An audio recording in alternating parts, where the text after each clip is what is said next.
On May 25, 1979, American Airlines Flight 191 started its takeoff on the runway, scheduled for a 5-hour journey. However, within less than a minute of flight, catastrophe struck.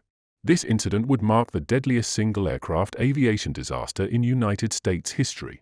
Founded in 1930, American Airlines is the flagship carrier of the United States and has grown to become the world's largest airline in terms of passenger transport. Starting in the early 1970s, American Airlines began optimizing their long-haul routes and turned to both Boeing and McDonnell Douglas to enhance their fleet. After evaluating the Boeing 747 and the McDonnell Douglas DC-10, American chose the DC-10 as their top aircraft. The DC-10s played a significant role in American's fleet, a tenure marked by both achievements and challenges.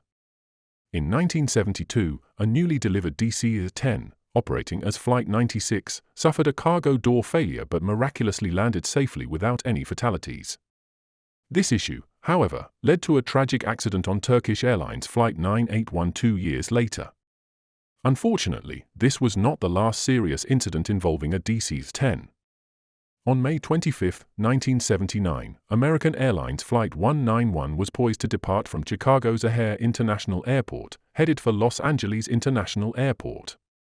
The journey was expected to last 5 hours. Aboard were 271 individuals, 258 passengers, and 13 crew members. The cockpit was under the command of 53-year-old Captain Walter Lux, with 49-year-old First Officer James Dillard and 56-year-old Flight Engineer Alfred Udovich accompanying him. All three were seasoned pilots, familiar with this particular route. At 3:04 p.m., they received clearance for takeoff. First Officer Dillard increased the engines to takeoff thrust, and the plane began to accelerate down runway 32R. As the aircraft reached over 100 knots, it approached V1, the critical speed beyond which they could not safely abort takeoff. "Rotate," Captain Lux instructed, signaling Dillard to lift the plane into the air. Just as Dillard pulled back on the control column, a severe shudder and a metallic snap echoed through the cabin. "Damn," Captain Lux uttered as the cockpit instruments failed. In the control tower, an air traffic controller glanced up just in time to witness a horrifying scene. The left engine of Flight 191 had detached from the wing and struck the runway. He immediately shouted the information to his colleagues and called for emergency response. He tried to contact the doomed flight. American 191 Heavy, you want to come back into what runway? No answer came. On the ground and from the tower, observers watched the aircraft begin to tilt leftward, then roll completely onto its side, a chilling spectacle caught on camera by 2 photographers present at the scene. The plane continued to descend, still sideways, until it crashed into a hangar, erupting into a massive fireball. Eyewitnesses described the scene as a rain of fire falling down. Rescue crews hurried to the crashed site, initially mistaking the flames for a fire at the nearby Standard Oil petroleum plant.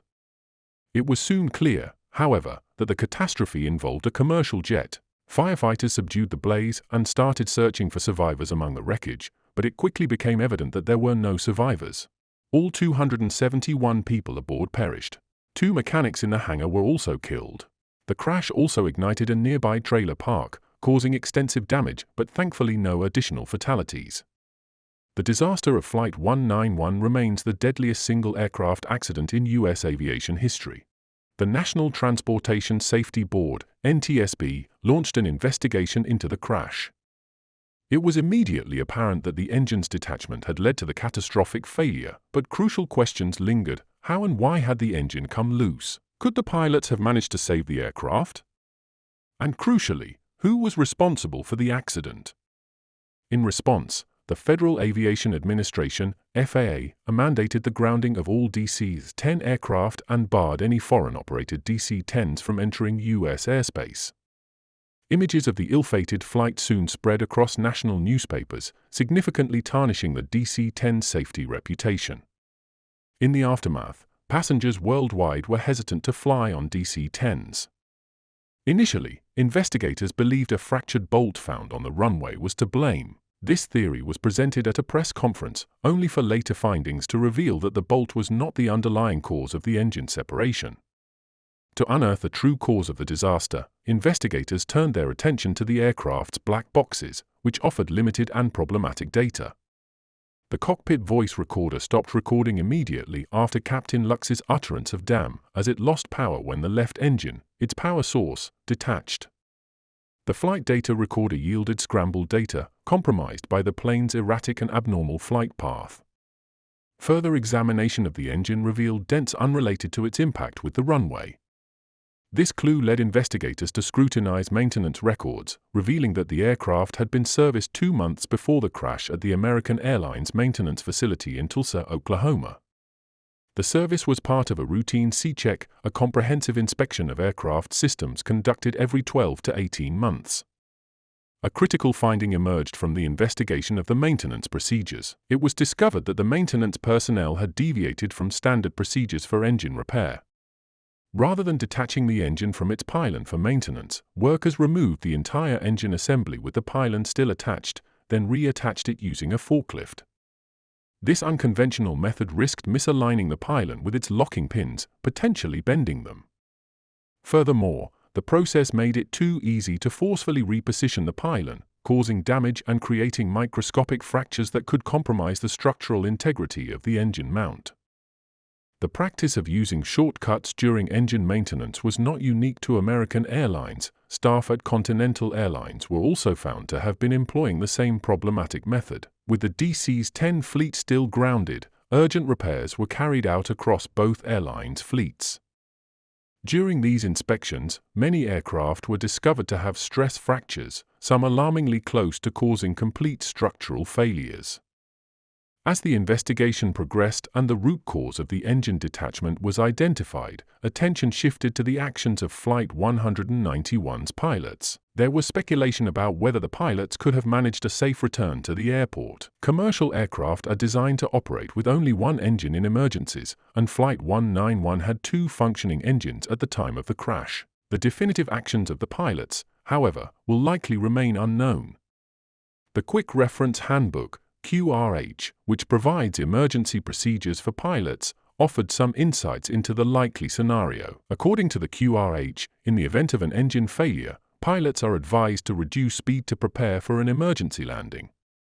However, in the case of Flight 191, the crew was unaware that they had physically lost an engine, not just its function. Therefore, maintaining speed would have been crucial to keep the aircraft stable aerodynamically. Photographs taken moments before the crash show a trail of white mist, which was later identified as hydraulic fluid.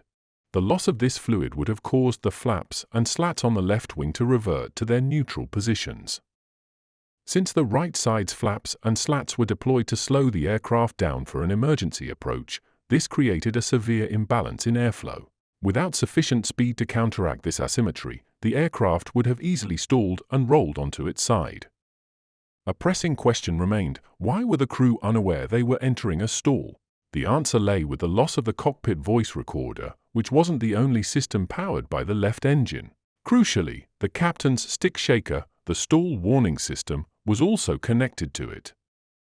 At that time, regulations did not require both pilot and co-pilot control columns to have stick shakers, nor was it mandatory for their power to come from all engines. Although the manufacturer McDonnell Douglas offered the option to equip both control columns with stick shakers, American Airlines had chosen not to implement this.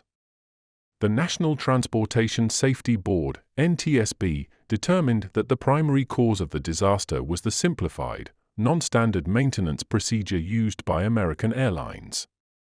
The flight crew, unaware of the impending stall due to the failed warning system, had acted correctly based on the information available to them. As a consequence, American Airlines faced a $500,000 fine, equivalent to about $1.6 million today, and the Federal Aviation Administration, FAA, following recommendations from the NTSB, imposed stricter maintenance protocols across the aviation industry. Additionally, it became mandatory for electrical systems to be powered by all engines, and both the pilot and co-pilot were required to have operational stick shakers. Automatic safety valves were also mandated on hydraulic lines to prevent pressure loss if they were severed.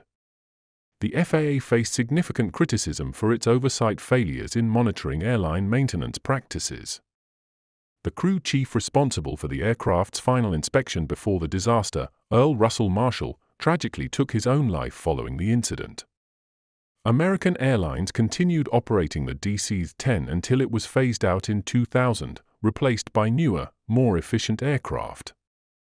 The site of the disaster was left undeveloped until 2011, when a permanent memorial was established to honor the 271 lives lost. O'Hare International Airport continues to operate as one of the world's busiest airports, yet it also serves as a somber reminder of the tragic event that took place there.